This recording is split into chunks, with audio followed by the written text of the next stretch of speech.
All right, I'm going to show you the times, and I want you to listen to this interview. We're probably not going to listen to the whole thing, but here are the things I want you to listen for.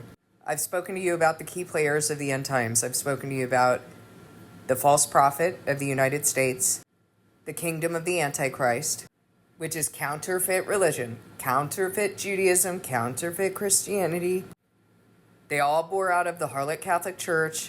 They are the prostitutes that bore out of her. They prostitute themselves to her teachings, her holy days, her Sabbaths. There is no Saturday or Sunday in the Bible. God's calendar does not correlate with the Gregorian calendar or seasons. There's no image of the cross. There's no image of the Star of David, whatever that is. And the reason I know that is because God's people were told not to set up an image. I've also spoken to you about the 10 Germanic tribes that became Western Europe, that are given power along with the beast, along with the United States and the Antichrist and the image of the Antichrist, which is counterfeit Israel. So knowing these key players, I want you to listen to what is being done to this person and what's going to be done to God's people, because we've been told that if you do not worship the image, that you are going to not be able to buy or sell. And you might say, well, I'm a business owner. I can choose who I work with. I'll just work with God's people then. First of all, you're not going to bypass what's already been outlined in the Bible. So if your strategy is to bypass what God has said, that's pretty stupid, because you think you're going to fight against God himself. Second of all, your job in the covenant is to rend your heart to what God has decided, to prepare yourself in him for what he has decided, not to fight against it. What he has said will be. What I am demonstrating to you is that this chaotic, power-mad mess that's going on here in the false prophet has a purpose, and it is a fulfillment of what God is doing right now at this time in history, which I've told you God is doing at this time in history. And it is unprecedented. And so if you see what is unprecedented suddenly taking place in the false prophet, and you see that false prophet has also concurrently been testifying to the image of the Antichrist and giving it power, and you also see that the Antichrist, the kingdom of false religion, is rising and testifying and worshiping this image of the Antichrist, and that the 10 Germanic tribes that became Western Europe have received power, have been in power with the false prophet for a while, and that they have one purpose, and that is to hand over their power and authority to the Antichrist. You see these things being fulfilled. And now again, I'm showing you that this administration in the false prophet is bold and brazen enough to take away a person's ability to buy or sell. You should understand the times. And the word says you need to understand the times in order to know what you are supposed to do. Why aren't you guys doing anything? Do you not know your covenant? Do you not know that when God says that these things are happening, or he's sending destruction to the earth, or he's sending destruction to your body, or he's fulfilling certain things, and you are discerning the times, that you're supposed to know that you're supposed to return to him? Isn't that the message of the witnesses? Wasn't that the message of John the Baptist? Return, repent, because God is coming. And even more importantly right now is the fact that when the Antichrist rises, no one returns after that. So your time is very, very short. You have a very narrow window to return to God before the Antichrist rises, because that Antichrist is going to rise in about 4 months and a week. Now listen to what's happening, because if you think that this is just something that's going to happen in the United States, you're wrong. This person in this administration is outsourcing prisons and punitive action to other nations. What is stopping them from doing this with counterfeit Israel? What's stopping them from labeling you a terrorist, or labeling you or claiming that you have committed treason? What's stopping that?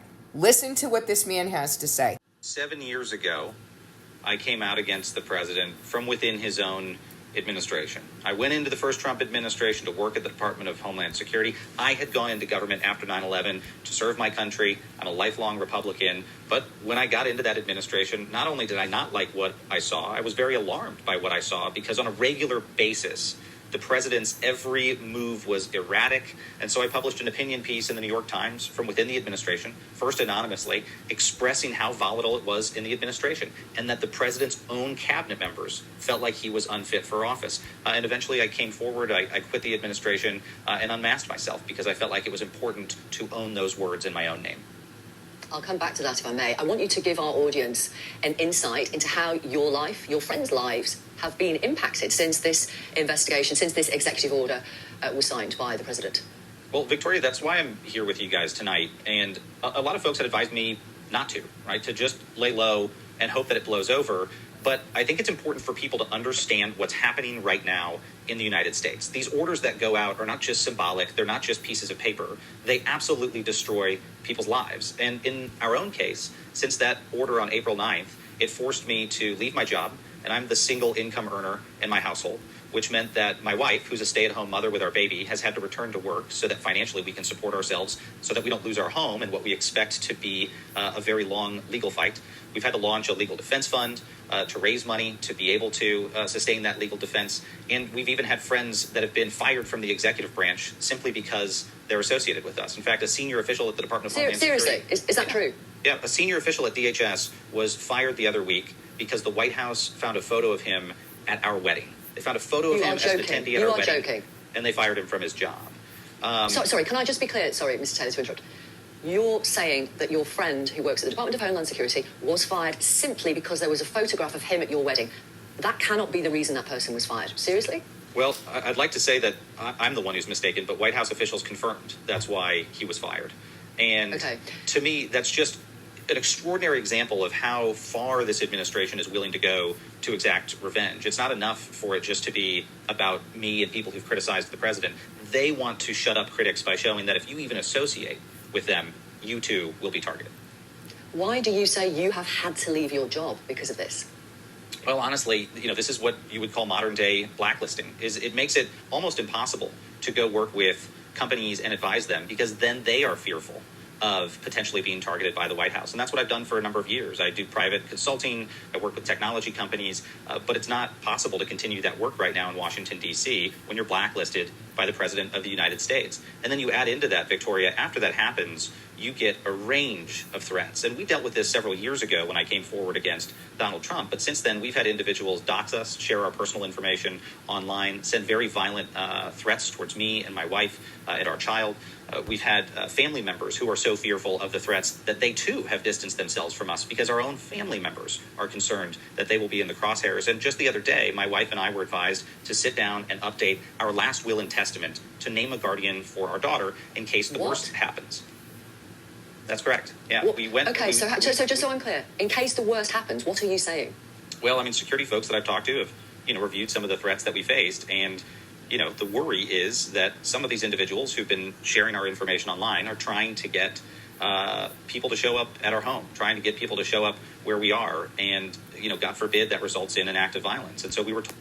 Okay, so what he's saying is that, first of all, he is not able to buy or sell at this moment. He has been blacklisted by the President of the United States. He goes on to say that he's afraid of being assassinated and that he's being accused of treason, which is punishable in the United States by death.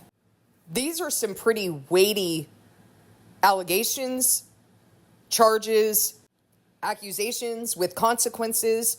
This is very serious stuff. So what you're seeing is, they're using different language than the Bible uses, but the Bible talks about this.